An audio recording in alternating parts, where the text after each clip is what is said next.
The truth is, I love being a rideshare driver. It's great. I love in the morning on Saturday, getting up, taking the shower, making the coffee, getting dressed, and getting to the gas station, filling my car up with gas, firing up those apps.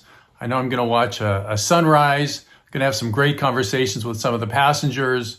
All in all, just a pretty awesome thing to do. However, there are difficult passengers that can knock you out of your flow. And I am going to present 5 of those, and I'm going to make it fun. I'm going to name them by an animal, and we'll see if you can guess what particularly difficult passenger I'm talking about. And then I'm going to give you 3 strategies that I use to kind of deflate the situation so that you can deal with them and get back in your flow. At the end, I'm going to share with you my number 1 technique that you can use so that you can not get hooked, not get triggered. Hey everybody, it's Jay Crater with the RideShare Guy, drinking my little bit of coffee. Yes, passengers, difficult passengers. Now, truth be told, 95% of the passengers are great. It's like one a day. You're going to get one that's just kind of like, why did I get up early to come do this, right? I drive because I like it and I like the experiences, and every once in a while you get a passenger, it's like, I didn't sign up for this. I didn't want to have to deal with this. So I'm going to list 5 of them. Let's see if you can relate to them, and then we'll get into some strategies for dealing with them. Number 1, the crow. All right. So what do you think of when you think of a crow? You think of squawk, squawk, squawking, right? So the crow is a rude person. You just hear that sound and you kind of go like that. Rude, angry. Oftentimes you'll say something and it'll be misinterpreted, and they just are unpleasant. So rude, angry, that is the nature of the crow, the first difficult type of passenger. Number 2 is the skunk. Okay, so think about the skunk.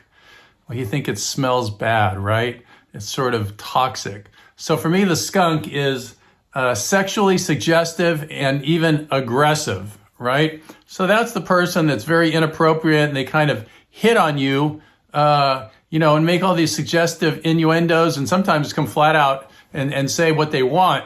And it's just not appropriate between a driver and a passenger. If we were to do that as the driver, we would be terminated, right? We would be deactivated right away. So the skunk is toxic, and that's the second difficult type of passenger. Number 3, the hummingbird. So what do you think of when you think of the hummingbird? I think of the wings going really fast, and that's how the hummingbird is. They talk. They're the passenger who just gets in the car and they just go. They don't care if you're listening. They don't care if you have anything to say. They just need to be heard, and they just keep going, and it can be kind of unpleasant. So that's number 3, the hummingbird. Number 4, the bulldog. The bulldog. So the bulldogs have that kind of long, kind of sad sort of face. And this is the passenger who's sad and often emotional. Something's happened, or they just have a bad outlook on life, and they don't have anything really uplifting to say, and they may have gone through something recently that makes them particularly sad. So this type of passenger, while it can be very difficult, can also be an opportunity for a pretty incredible conversation, because they're very raw and emotional. So you want to listen to them, and you may want to share something that's happened in your life, and it can be quite a deep experience. So sometimes it can be a real bummer, and you're really happy to get them out of the car, and sometimes you can connect and really make something special happen inside of your car. So that's the bulldog, number 4. Number 5 is the one that angers me the most, and that's the elephant. The elephant. They move slow, right? You think of an elephant, big, moving slow. And this is the person that takes 5 freaking minutes to get to the car. The one that makes you wait. that turns your 5-minute ride into a 10-minute ride.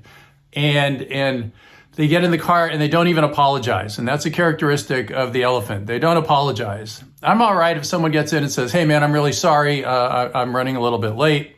Okay, we all can run late here and there.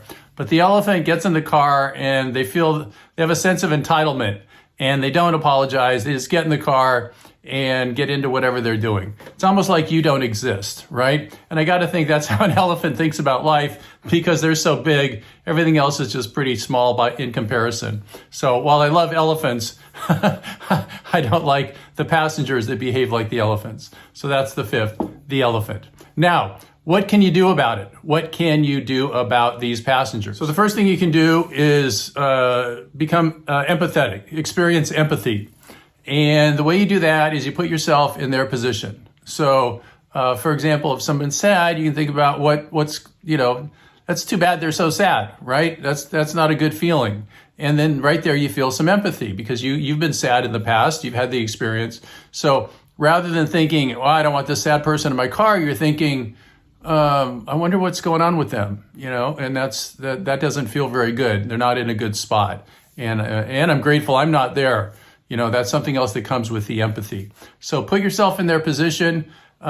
Somebody who is the hummingbird and they're talk, realize that, they probably don't have anyone to talk to and they don't have anyone that really listens to them, right? And maybe that's how they were brought up. So they're overcompensating and trying to get all these words out.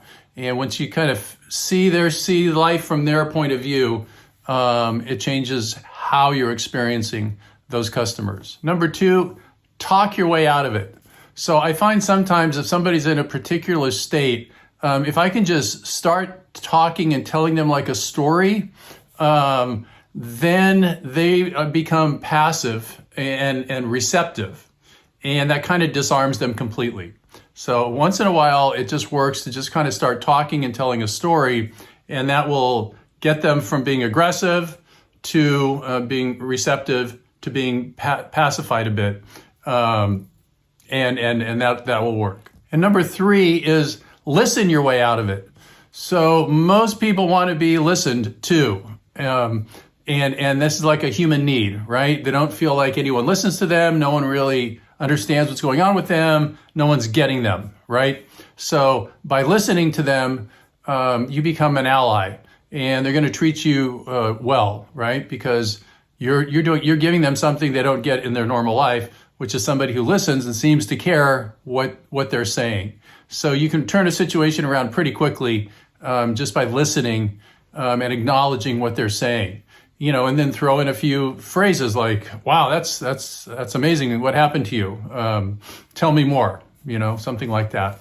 And that gets them just kind of purging out whatever it is that's going on with them. And you're providing a really nice service for them. So what are the key takeaways here? Some days are diamonds and some days are rocks. Some passengers are great and a small are difficult. And I've shared with you those 5. And I've also shared with you a few strategies that you can use. Now, sometimes you're just going to get triggered, right? They're going to say something that's going to remind you of something in your past. And the best thing you can do, the number one thing you can do, is just take a few deep breaths, right?